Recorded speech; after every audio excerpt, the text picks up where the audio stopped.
The rain was already winning when I saw them, headlights flickering, water climbing the doors, a minivan pinned sideways like it had given up. I was halfway back to Fort Belvoir, divorce papers still folded in my jacket, when the flash flood cut the road in half. Rule number 4 was clear: do not self-deploy, do not improvise rescues. I broke it anyway. I didn't think about medals or consequences.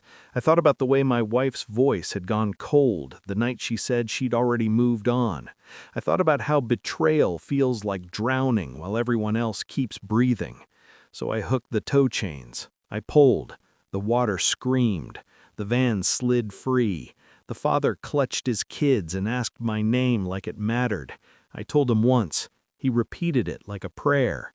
I drove away before he could say thank you. 2 days later, my commander called me in for a career-ending report.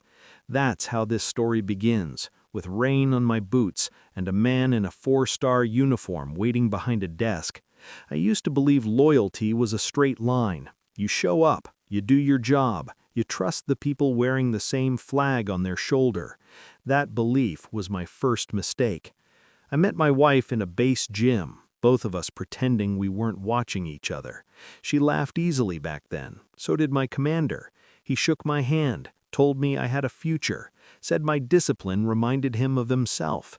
Trust came easy. It always does before it costs you something. The cracks showed up quietly.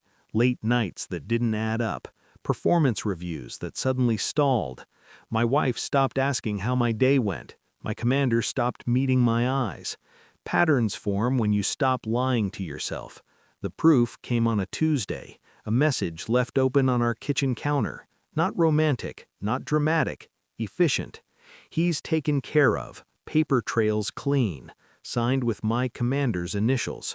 I didn't confront anyone. I didn't slam doors or raise my voice. I folded the message and put it back exactly where I found it.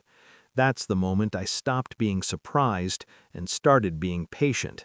Revenge isn't loud when it's done right. It's quiet, administrative. It smells like coffee and toner. I read regulations like scripture. I documented everything. I requested copies of evaluations, training logs, incident reports. I volunteered for assignments no one wanted. I became invisible and indispensable at the same time. My wife mistook my silence for weakness. My commander mistook it for submission. Then the flood came. The report accused me of gross misconduct, unauthorized action, endangering government property, the kind of language that ends careers without raising voices. I sat outside the office rehearsing nothing. Fear is inefficient. Inside, the 4-star general didn't look angry. He looked tired. His uniform was flawless. His eyes weren't. My commander started reading. Each sentence was a nail. I waited. Timing is everything. The general raised a hand. "Before we proceed," he said, calm as still water, "I'd like to ask Sergeant why he was on that road." I told the truth. No heroics, no justifications. I told him about the van, the water, the kids. I told him I broke rule number 4. The general nodded slowly. Then he turned to my commander. "Did you verify the identities involved?"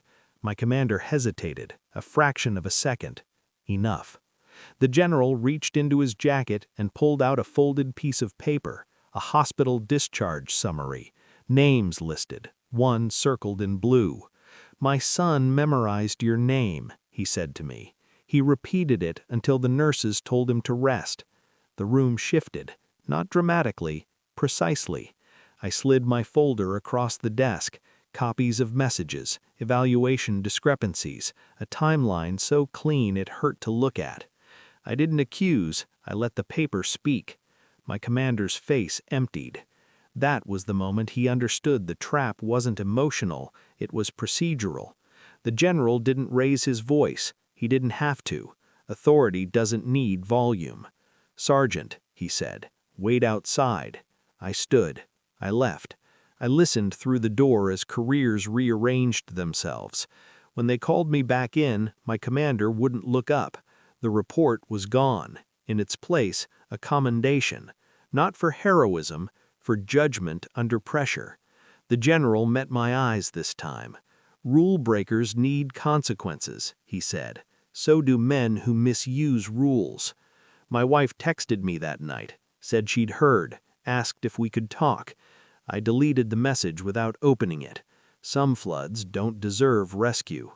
I drive that road sometimes when it rains, not to remember the danger, to remember the choice. Betrayal taught me patience, justice taught me precision, and revenge, real revenge, taught me that the strongest move is letting the truth arrive on time. I didn't raise my voice. I didn't swing a fist. I pulled the family to safety. Then I let the current take everything else away.